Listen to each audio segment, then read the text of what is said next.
तो हर टेस्ट को एक्चुअल में इस तरीके से लोगे जैसे वो नीट का एग्जाम है, कोई हराने वाला पैदा नहीं हुआ आपको। मैं सच एक तरीका अपनाना जो बिल्कुल फैक्ट और बिल्कुल सही तरीका बता रहा हूं मैं आपको, ठीक है। टेस्ट को बिल्कुल प्रैक्टिकल लाइफ में चाणक्य से जोड़ता हूं मैं, ठीक है, तब आप समझोगे टेस्ट की इंपॉर्टेंस क्या है। चाणक्य को सभी जानते हैं, ठीक है भाई, इंडिया के अंदर बहुत भाई फेमस थे, इनकी जो नीतियां थी बहुत फेमस थी, इंटेलिजेंसी बहुत फेमस थी, ठीक है। तो चाणक्य नीति के नाम से भी लोग जानते हैं। मैं बहुत प्यारा एग्जांपल ले रहा हूं, ठीक है। आपके लिए टेस्ट की इंपॉर्टेंस एक्चुअल में है क्या, ये चीज समझना बहुत जरूरी है। आपको याद हो, अगर आपने कभी एपिसोड देखा हो, चाणक्य की कह सकते हो कि बेइज्जती या बहुत इंसल्ट की थी एक राजा थे धनानंद, बहुत शक्तिशाली राजा थे धनानंद, ठीक है। तो उन्होंने चाणक्य की बहुत ज्यादा इंसल्ट की थी, बहुत ज्यादा, ठीक है।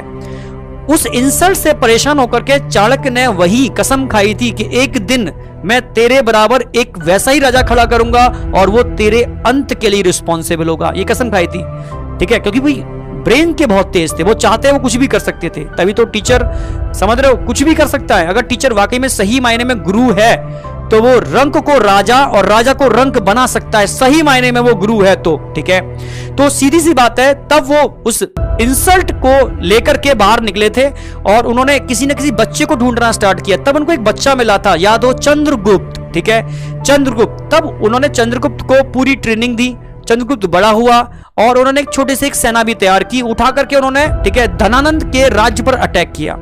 ये उनकी बहुत बड़ी गलती थी, ठीक है, यारी बहुत बड़ी गलती थी, ठीक है। उससे वो बहुत एक तरीके से उनके सारे लोग मारे गए, जैसे तैसे वो अपनी जान बचा पाए और चंद्रगुप्त को बचा पाए, ठीक है। पर बहुत ज्यादा वो अंदर से टूट चुके थे कि यार ये क्या हुआ, ठीक है, जो मैंने कसम खाई थी इसका क्या होगा। फिर उन्होंने मेडिटेशन किया, दिखाया भी है, बताया भी किया है, और उन्होंने आत्मचिंतन किया कि आखिर गलती क्या हुई मुझसे, ऐसा क्या हुआ जिसकी वजह से ये मतलब इस हार का सामना मुझे देखना पड़ा। तो वो समझ गए कि मैंने गलती क्या की, ठीक है। वो गलती उन्होंने जो की, समझना मेरी बात, वो ओवर कॉन्फिडेंट हो गए और जल्दीबाजी में उन्होंने उस एग्जाम को अटेम्प्ट कर लिया। एग्जाम क्या मतलब, जो भी उनको टारगेट था उसको अटेम्प्ट कर लिया, जिसकी वजह से उनको मतलब मात मिली। अब उन्होंने दिमाग लगाया कि अब मैं डायरेक्ट बड़े एग्जाम से, यानी बड़े राजा से, यानी धनानंद से तभी टारगेट पंगा लूंगा, तब पहले मैं अपनी शक्ति को इंक्रीज करूंगा। आप समझना टेस्ट की इंपॉर्टेंस कितनी इंपॉर्टेंस है।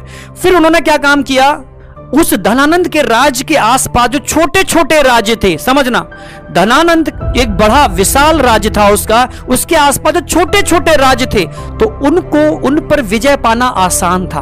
तो उन्होंने धनानंद को टारगेट नहीं बनाया, धनानंद के आसपास कोई छोटा सा राज्य था, ठीक है, समझना मेरी बात, और जिससे धनानंद को कोई संबंध नहीं था, उसको जाकर के पूरी दम से टारगेट से उसको अटैक किया और विजय हासिल की। इतनी तो पावर थी उनके पास। तो अब उनका राज्य क्या हुआ, 1 से 2 राज्य हो गए, बड़ा राज्य हो गया, ठीक है, पावर बढ़ गई उनकी। अगला टारगेट क्या था उनका, धनानंद के पास कोई और राज्य था, उसको टारगेट किया, छोटा राज्य, अगेन ताकत उनकी और बढ़ गई, ठीक है।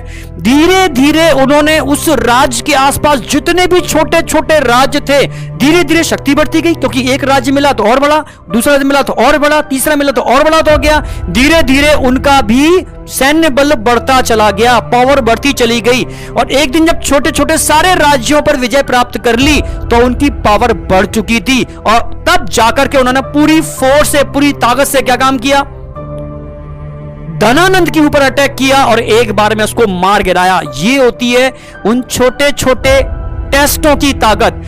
अगर आप डायरेक्ट नीट को फोकस करोगे मामला बिगड़ जाएगा। अगर आप सिर्फ ये सोचते हो कि अब पहला जो टेस्ट हो रहा है वो एक्चुअल वो नीट का टेस्ट है, जो भी टेस्ट आपके लिए ले रहे हैं वो नीट का टेस्ट है, और पागलपन जुनून के संग उस टेस्ट को ये सोच के देते हो कि यार मैं नीट का टेस्ट दे रहा हूं, हर कीमत पर, हर हालत के अंदर मुझे इस टेस्ट को ऐसे क्वालिफाई करना है जैसे मैं नीट का एग्जाम क्वालिफाई कर रहा हूं। सेम अगला टेस्ट आएगा, उसको सेम ऐसे क्वालिफाई करना है, अगला टेस्ट आएगा, उसको भी सेम ऐसे क्वालिफाई करना है। आपको पता भी नहीं चलेगा, धीरे धीरे आप इतने पावरफुल हो चुकोगे कि सारे के सारे जब टेस्ट क्वालिफाई कर जाओगे ना, तो जब नीट का एग्जाम आएगा, मींस धनानंद का सामना आपका होगा, तो धनानंद को यूं ही एक चुटकी के अंदर आप उड़ा के फेंक दोगे। समझ में आया? ये पावर होती है छोटे छोटे टेस्टों की। टेस्टों को हल्के में नहीं लेना चाहिए, समझ में आया? टेस्ट की पावर अकॉर्डिंग टू चाणक्य भी बहुत पावर होती है। तो हर टेस्ट को एक्चुअल में इस तरीके से लोगे जैसे वो नीट का एग्जाम है, कोई हराने वाला पैदा नहीं हुआ आपको, मैं सच कह रहा हूं, ठीक है? फॉलो करना चीज को, समझना चीज को, ठीक है?